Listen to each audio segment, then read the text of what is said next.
Welcome students. हमने एक topic discuss किया था RC and RL series circuit का, तो उसी से रिलेटेड एक प्रॉब्लम सॉल्व करते हैं। तो आइए देखते हैं हमारे पास प्रॉब्लम क्या है।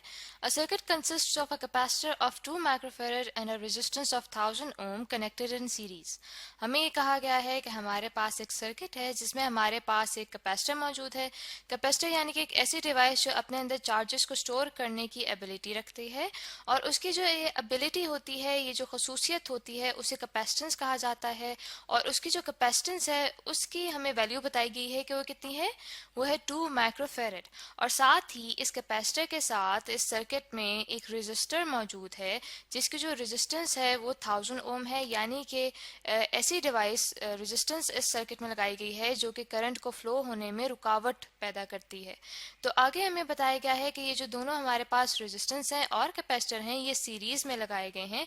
जैसे कि यहाँ पे आपके सामने मैं ड्रॉ कर रही हूँ, तो कैपेसिटर को मैं यहाँ पे सी से डिनोट करती हूँ और जो हमारे पास रेजिस्टेंस है उसे मैं आर से डिनोट करती हूँ। आगे हमें कहा गया है कि इस सर्किट में एक ऑल्टरनेटिंग वोल्टेज अप्लाई किया गया है। यहाँ लिखा हुआ है कि an alternating voltage of 12 volts and frequency 50 hertz is applied. इस सर्किट में जो वोल्टेज अप्लाई किया गया है उसकी वैल्यू क्या है, उसकी वैल्यू है 12 वोल्ट्स और उसकी फ्रीक्वेंसी 50 हर्ट्ज है। अब फ्रीक्वेंसी से क्या मुराद है?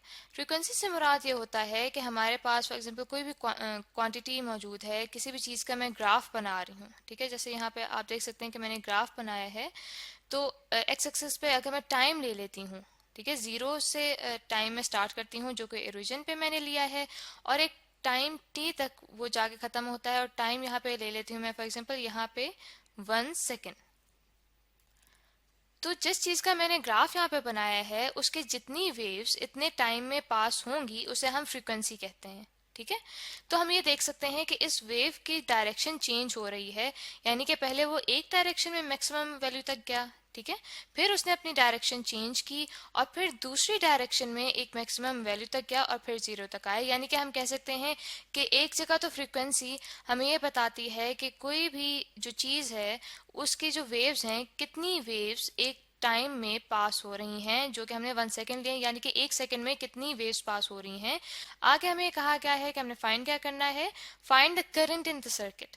अभी जो हमें सर्किट दिया गया है इसमें ऑल्टरनेटिंग करंट मौजूद है और ऑल्टरनेटिंग वोल्टेज मौजूद है। ऑल्टरनेटिंग का मतलब ये होता है कि हमारे पास ऐसा करंट जो अपनी डायरेक्शन चेंज करता हो।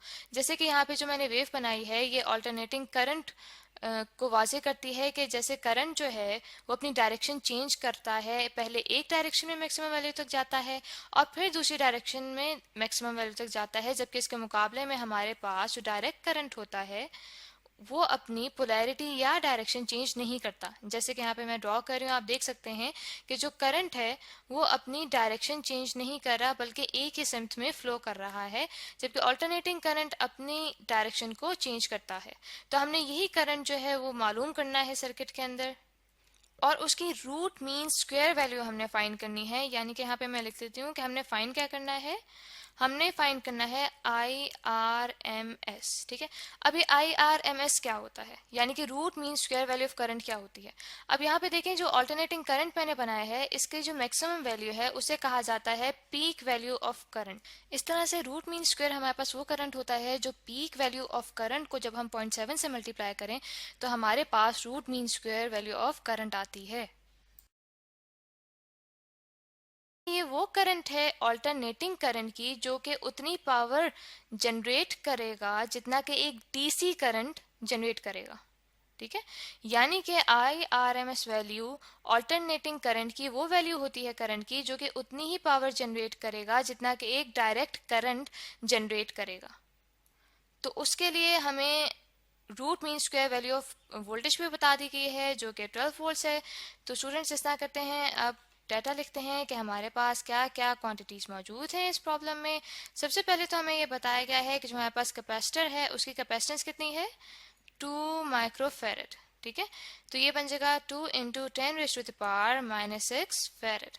और उसके बाद हमारे पास मौजूद है रेजिस्टेंस जो कि है 1000 ओम्स, ठीक है, 1000 ओम्स।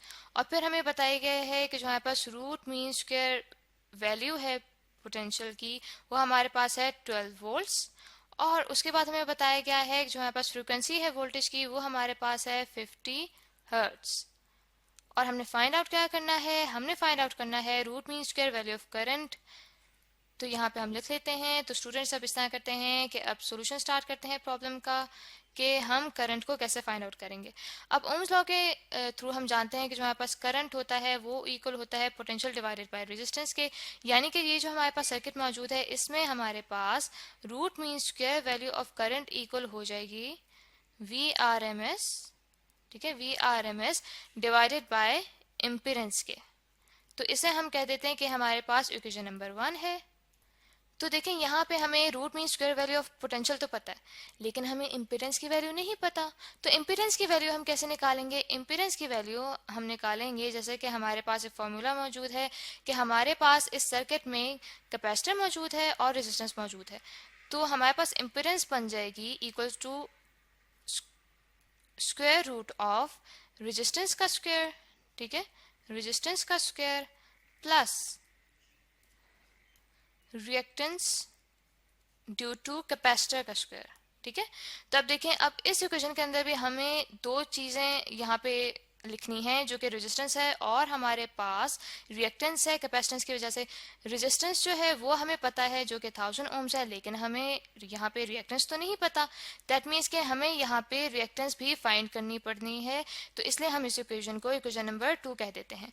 तो अब देखते हैं कि अब हम इस रिएक्टेंस को कैसे फाइंड करेंगे, ठीक है, जो कि हमारे पास कैपेसिटर की वजह से है।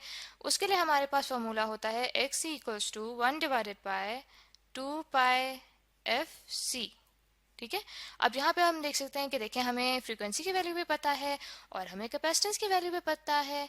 तो दैट मीन्स कि हम बड़े इजीली यहाँ पे रिएक्टेंस की वैल्यू फाइंड आउट कर सकते हैं। तो यहाँ पे लिखते हैं 1 डिवाइड हो जाएगा 2 multiplied by 3.14 multiplied by 50 hertz, और ये फर्दर मल्टीप्लाई हो रहा है हमारे पास 2 इंटू 10⁻⁻6 फेरेड। तो कैलकुलेटर से कैलकुलेट करने के बाद मेरे पास जो वैल्यू आ रही है रिएक्टेंस की वो आ रही है 1592 ओम्स, ठीक है। तो स्टूडेंट्स, ये जो हमारे पास रिएक्टेंस की वैल्यू आई है ये हम डालते हैं इक्वेशन नंबर 2 में। इसको हम कह देते हैं कि हमारे पास 3 है। तो अब इस तरह करते हैं कि लिखते हैं कि पुट इक्वेशन नंबर 3 इन इक्वेशन नंबर 2, ठीक है। 2 जैसे कि हम देख सकते हैं कि उसमें हमारे पास रेजिस्टेंस की वैल्यू मौजूद थी।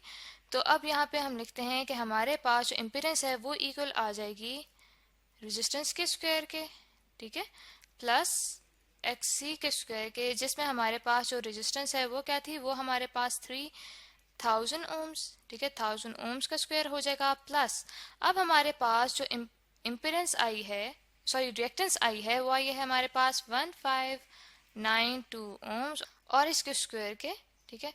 तो इसको अंडर रूट को इनलार्ज कर लेते हैं ताकि ये पूरे के पूरा ठीक तरह से यहाँ पे लिखा जाए। तो हमारे पास जो आंसर आ रहा है कैलकुलेट करने के बाद वो आ रहा है मेरे पास 1880। तो हम यूनिट्स को देखते हैं कि अंदर हमारे पास ओम स्क्वायर हो जाएगा दोनों तरफ, और जो स्क्वायर है वो स्क्वायर रूट से कट जाएगा। तो हमारे पास यहाँ पे ओम आ जाएगा। ये हमारे पास आ गई है इम्पीडेंस जी। तो इस तरह आप करते हैं कि जो हमारे पास ये इम्पीडेंस आई है इसको नंबर कर देते हैं नंबर 4। तो अब हम देखते हैं कि इम्पीडेंस को हमने किस में पुट करना है, इक्वेशन नंबर 1 में। अब इक्वेशन नंबर 1 में इसको पुट करेंगे तो यहाँ पे लिख लेते हैं कि put number 4 in equation number 1, ठीक है। तो हमारे पास जो रूट मीन स्क्वायर वैल्यू है करंट की वो इक्वल थी root mean square value of potential divided by impedance के। तो यहाँ पे हमारे पास आ जाएगा, जैसे कि हमारे पास वैल्यू थी root mean square value of voltage की 12 वोल्ट, डिवाइड हो जाएगा ये 1880 ओम से। तो हमारे पास जो वैल्यू आ रही है करंट की रूट मीन स्क्वायर की वो हमारे पास आ रही है 6.4 इंटू 10⁻³ एम्पेयर। तो इसे हम लिख सकते हैं 6.4 मिली एम्पेयर। तो ये हमारे पास स्टूडेंट्स वैल्यू आ गई है root mean square value of current. तो आई होप कि आपको ये प्रॉब्लम